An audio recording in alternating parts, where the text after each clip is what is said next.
Hello, everyone. This is Amber Town Geehan, your terrific Tuesday $1 Million Messenger, calling you from the greater Kansas City area.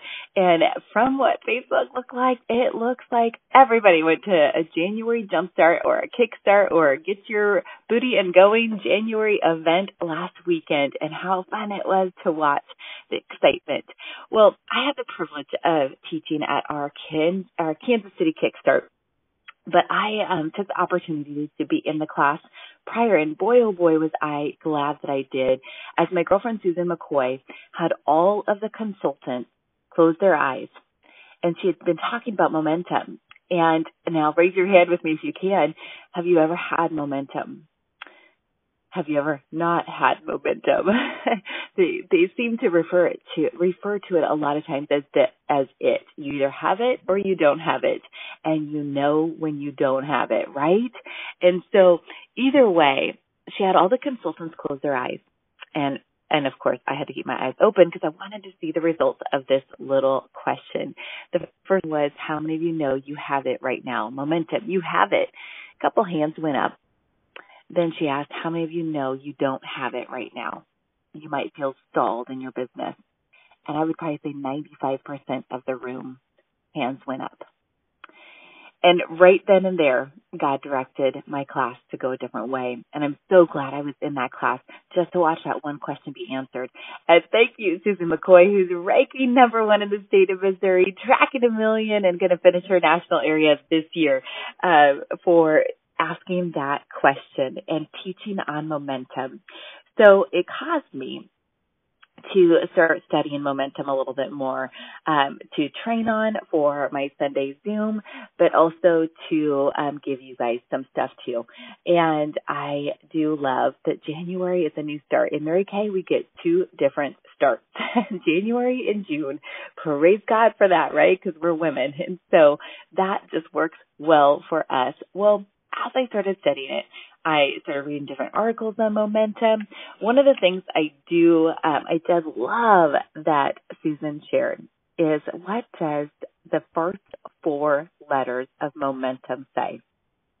It says me.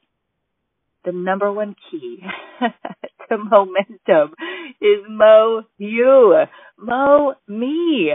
Get into action. ACTION, me. So I'm going to give you 7 things that I did a lot of reading and compiled 7 different things that were very common for across different articles of how to get your momentum back, or how to create momentum if you don't have it yet. So you might not have lost it, but you might not have it yet. So here you go. Number 1 is choose the activity. This one's easy. Don't overdo it and go for everything in your life. Just pick one priority right now. And I say that from the bottom of my heart. You know, I love the book, The One Thing, because it gets you to focus on the one thing that matters most, that if you did that one thing only, all other things would not matter because they would take care of themselves. So what is the one action in your business that would make all the difference today? You know, instead of looking at the 6 things you're going to do today, look at the one thing you will not finish the day without doing, and start there. Because I find that we do, maybe in our 6 most important things, we do the easiest things first. And then the one that makes the most difference, we save for the end.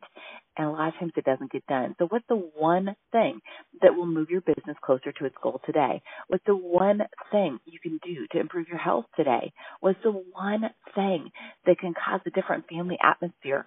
In my goals every single month at the beginning of my brain book, I have one goal. For my spiritual for the month, I have one goal. For my personal, I have one goal. For my family, and I have one goal for my social. So right there, I have one goal. Don't overdo it. Go after one thing.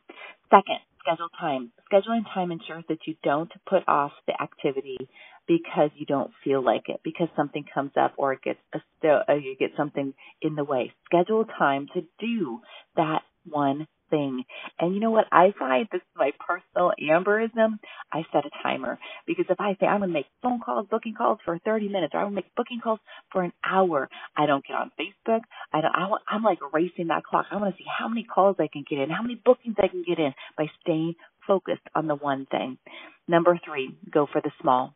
The momentum trap makes us set our sights huge in order to pick up where we left off. Because if you've had momentum before, sometimes you look at what do you need to do to get back to the height of that momentum. Don't play that game. The best way to get your groove back is experience completion on a regular basis. Let me say that again after I sneeze. Sorry. Excuse me. The best way to get your groove back is experience completion on a regular basis. That's daily. That's not weekly. That's daily. And the best way to experience completion on a regular basis is to set your goals small. Set a win. 20 minutes is a perfect place to start. If you want to sit there and you haven't been consistent in your calls, start with 20 minutes of calls.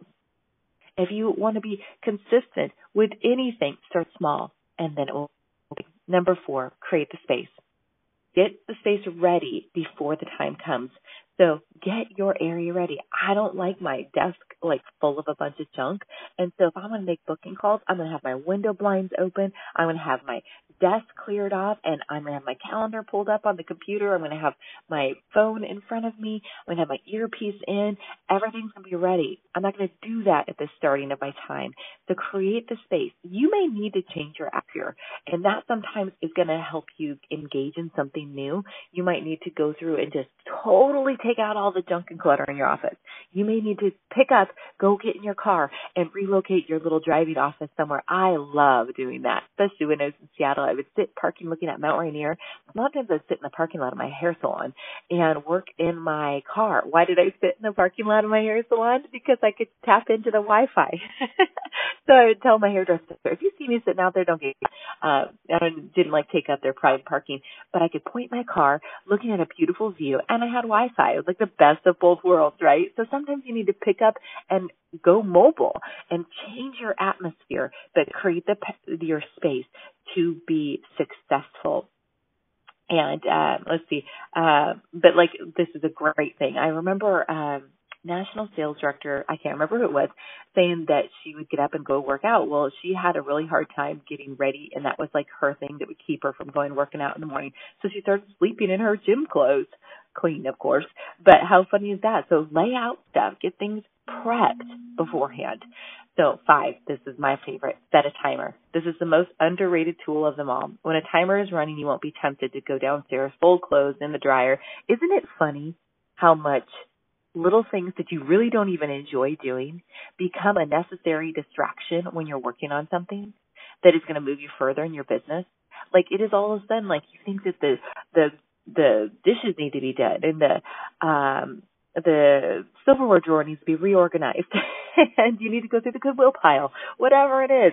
But I remember as a very young consultant in Mary Kay, something that I did to help myself is almost every day I get up, I get ready, and I dress the part. I remember I used to not have a huge wardrobe where I could dress the part, but I would dress the part, meaning I would get in Mary Kay attire, either nice pants and a cute outfit or a skirt. Back then it was a skirt because I had to mentally turn on and engage. I'm doing business right now. And still today, I think I'm like Mr. Rogers. My kids know when it's time to decompress, when mom's done with work, when the office door is closed in my head, because I changed my clothes. I get comfy. And it's very rare that I'll run around and not be in comfies once I'm done with my day.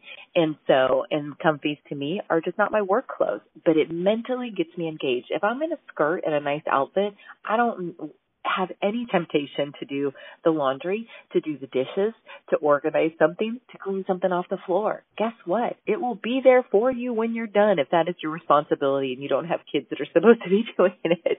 So set a timer, though, and work to that timer. 6, just do it. Don't stop and pause and wonder if you really feel like doing it today. Just get into action. Get into ACTION, and all of everything else start taking care of itself. Sorry, I'm about ready. And then 7, this was something that was really big for me as I built momentum in bookings, is don't skip any days. I know you're supposed to take your weekends off or Sunday off, but if you're doing small enough chunks, it won't feel like you're working. So in order to continue to be in your groove, even on the weekends, taking a day or two off means that you have to start over again on Monday. This is why you start with small chunks of time, small goals. That way it won't be hard to keep your practice going even on the weekends.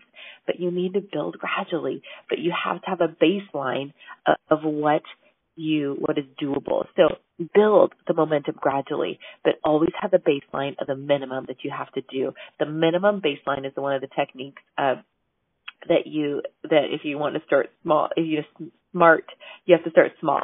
You have to do minimum baseline. This is the minimum I'm going to do today to get the job done. Minimum. But if you have more time to do and build more momentum that day, then you can.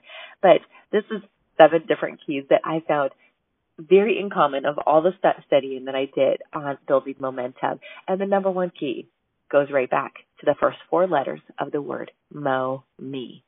Will you join the Mo Me movement today? Mo Me. Let's build momentum together because it's so much more fun when we create a Mo Me together. So it's about the Mo, but it's more about the Mo Me today and building your momentum. So either way, I hope this is a blessing for you today. This is Amber Geehan, your terrific Tuesday, $1 Million Messenger, signing off. Have an amazing Tuesday.